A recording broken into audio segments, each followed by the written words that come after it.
Breaking news చూస్తున్నాం. అష్టాదశ శక్తి పీఠాలలో ఒకటైన శ్రీశైల దేవస్థానం అభివృద్ధి స్తంభించిపోయిందని వైకేటీవీ ప్రసారం చేసిన కథనంపై దేవాదాయ శాఖ కమిషనర్ రామచంద్ర స్పందించారు. వైకేటీవీ కథనంపై స్పందించిన దేవాదాయ శాఖ కమిషనర్ రామచంద్ర 19 కోట్ల రూపాయలతో సాలమండపం నిర్మాణానికి టెండర్లు పిలవాలని, అలాగే క్యూలైన్ కాంప్లెక్స్ నిర్మించబోయే ప్రాంతాన్ని నిపుణుల కమిటీ ఆధ్వర్యంలో మరొకసారి క్షుణ్ణంగా అధ్యయనం చేయించి క్యూలైన్ కాంప్లెక్స్ కు అనుమతించాలని నిర్ణయించారు. భక్తుల సౌకర్యం కోసం శ్రీశైలం దేవస్థానంలో 20 ప్రదేశాలలో సులభ కాంప్లెక్స్ నిర్మాణానికి అర్హులైన ఏజెన్సీలను ఆహ్వానించాలని కమిషనర్ ఆదేశించారు. వైకేటీవీ కథనంపై దేవాదాయ శాఖ కమిషనర్ రామచంద్ర స్పందన గురించి మా Rayalaseema special correspondent B Srinivas మరింత సమాచారం అందిస్తారు. దేవస్థానం ట్రస్ట్ బోర్డు సభ్యుల ఆధ్వర్యంలో చేసిన అభివృద్ధి పనుల తీర్మానాలపై దేవాదాయ శాఖ కమిషనర్ ఎట్టకేలకు స్పందించారు.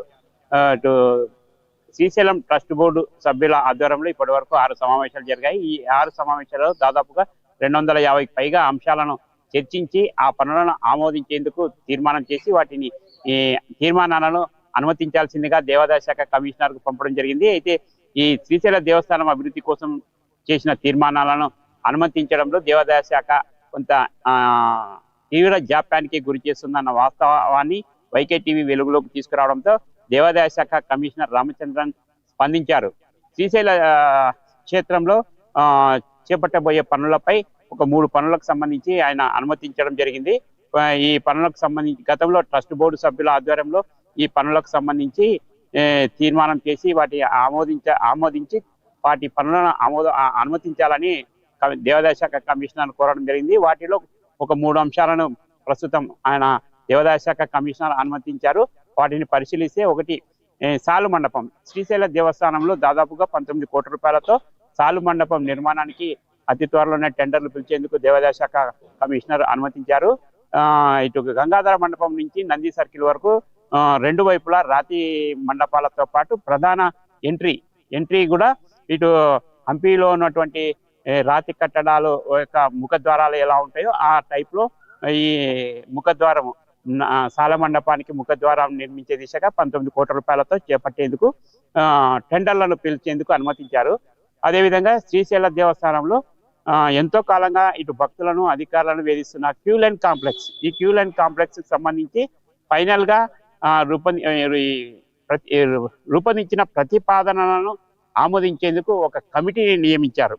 ఈ కమిటీ శ్రీశైల దేవస్థానంలో ప్రస్తుతం ఎక్కడైతే ఈ క్యూలైన్ కాంప్లెక్స్ నిర్మించాలని నిర్ణయించారో ఇటు దేవాదాయ శాఖ అడ్మినిస్ట్రేషన్ పరిపాలనా విభాగం నుంచి దేవాదాయ శాఖ హాస్పిటల్ వరకు దాదాపుగా ఈ రెండింటి మధ్య క్యూలైన్ కాంప్లెక్స్ 3 అంతస్తుల స్థాయిలో నిర్మించే క్యూలైన్ కాంప్లెక్స్ సంబంధించి సాధ్యాలను ఫైనలైజ్ చేసేందుకు దేవాదాయ శాఖ కమిషనర్ 3 రిటైర్డ్ చీఫ్ ఇంజనీర్ల సభ్యుల ఆధ్వర్యంలో ఒక కమిటీ నియమించారు. ఈ కమిటీ ఆధ్వర్యంలో దేవాదాయ శాఖ ప్రస్తుత కమిషనర్ ప్రసాద్ తో పాటు అదేవిధంగా దేవాదాయ శాఖ రిటైర్డ్ చీఫ్ ఇంజనీర్ సుబ్బారావు, అదేవిధంగా ప్రభుత్వ సలహాదారుడు కొండలరావు, ఈ 3 సభ్యుల ఆధ్వర్యంలో శ్రీశైల దేవస్థానంలో క్యూలైన్ కాంప్లెక్స్ కోసం రూపొందించిన ప్రతిపాదనలు వాటిని నిర్మించేందుకు క్షేత్రస్థాయిలో ఉన్నటువంటి సాధ్యాలను పరిశీలించి వారు ఇచ్చే కమిటీ సభ్యులు ఇచ్చే సలహాలు సూచనల మేరకు క్యూలైన్ కాంప్లెక్స్ నిర్మాణానికి అనుమతించే అవకాశం ఉంది. ఈ దిశగా క్యూలైన్ కాంప్లెక్స్ నిర్మాణానికి ఫైనల్ గా ఎక్స్పర్ట్స్ కమిటీతో సలహాలు సూచనలతో చేపట్టాలని దేవాదాయ శాఖ కమిషనర్ నిర్ణయం తీసుకున్నారు. అదేవిధంగా దేవాదాయ శాఖ కమిషనర్ తీసుకున్న నిర్ణయాలలో దేవస్థానం పరిధిలో ఇటు మహాశివరాత్రి, ఉగాది పర్వదినాన భక్తులు కనీస వసతులకు కరువైపోయి తీవ్ర ఇబ్బందులు ఎదుర్కొంటున్నారని గతంలో ట్రస్ట్ బోర్డు సభ్యుల ఆధ్వర్యంలో సులభ కాంప్లెక్స్ నిర్మాణాలు చేపట్టాలని కూడా తీర్మానం చేయడం జరిగింది.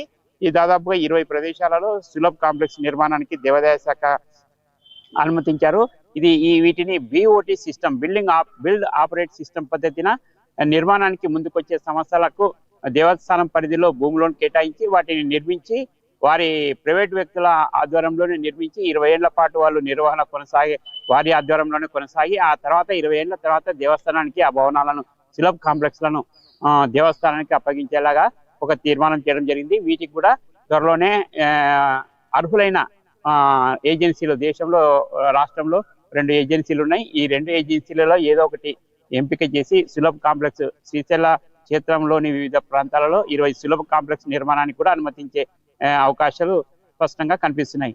మొత్తం మీద ఈ 3 ప్రతిపాదనలో సాల మండపం కోసం 19 కోట్ల రూపాయలు వెచ్చిస్తుండడంతో కొంతమంది ట్రస్ట్ బోర్డు సభ్యులలో కొంత అసంతృప్తి వ్యక్తమవుతున్న పరిస్థితి అయితే కనిపిస్తుంది. ప్రధానంగా 19 కోట్ల రూపాయలు వెచ్చించి సాల మండపం నిర్మాణం చేపట్టడం వృధా అని, అదే నిధులతో భక్తుల కోసం శ్రీశైల దేవస్థానంలో స్వామివారి దర్శనం కోసం వచ్చే భక్తులు గదుల కొరత కారణంగా ఇటు పార్కులలో తర్వాత చెట్ల కింద ఉంటూ స్వామివారి దర్శనం చేసుకుంటూ తిరిగి వెళ్లాల్సిన పరిస్థితి ఏర్పడింది. రద్దీ సమయంలో భక్తులు గదులు దొరకక తీవ్ర ఇబ్బందులు ఎదుర్కొంటున్నారని, ఈ దిశగా సాలు మండపం స్థానంలో కనీసం ఆ 19 కోట్ల రూపాయలతో కొన్ని గదుల నిర్మాణం చేపడితే మాత్రం భక్తులకు మరికొన్ని గదులు అందుబాటులోకి వచ్చే అవకాశాలు ఉన్నాయి. ఈ దిశగా ప్రస్తుతం దేవాదాయ శాఖ కమిషనర్ అనుమతించిన సాలు మండపం స్థానంలో శ్రీశైల క్షేత్రంలో గదుల నిర్మాణానికి చొరవ చూపితే మా భక్తులకు మరికొన్ని సౌకర్యాలు అందుబాటులోకి వచ్చే అవకాశాలు ఉన్నాయి.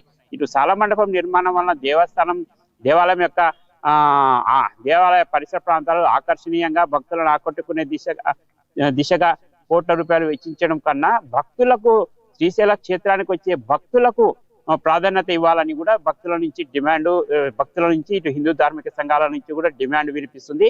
ఈ విషయంలో ఇటు సాల మండపం నిర్మాణం విషయంలో మాత్రమే దేవాదాయ శాఖ కమిషనర్ మరోసారి పునః పరిశీలించి అదే నిధులతో శ్రీశైల దేవస్థానంలో గదుల నిర్మాణం చేపడితే మాత్రం కొంత గదుల కొరత పరిష్కారం అయ్యే అవకాశాలు అయితే స్పష్టంగా ఉన్నాయి. దీనిపై కమిషనర్ ప్రస్తుతం 19 కోట్ల రూపాయలతో సాల మండపాల టెండర్లకు అనుమతించిన నేపథ్యంలో మరోసారి ఈ పనులపై పునః పరిశీలించి శ్రీశైల దేవస్థానంలో కొన్ని గదుల నిర్మాణం చేపట్టేలాగా చొరవ చూపాలని కూడా ఇటు హిందూ ధార్మిక సంఘాలతో పాటు భక్తుల నుంచి కూడా డిమాండ్ వినిపిస్తుంది. ఈ దిశగా కమిషనర్ మరోసారి పునః పరిశీలించి ఆ ఒక్క పనిని విషయంలో పునః పరిశీలించి చర్యలు తీసుకోవాలని కూడా భక్తుల నుంచి వినిపిస్తుంది. ఇది ఇక్కడి తాజా పరిస్థితి. కెమెరా పర్సన్ అశోక్తో శ్రీనివాస్, YK టీవీ, శ్రీశైలం, నంద్యాల జిల్లా.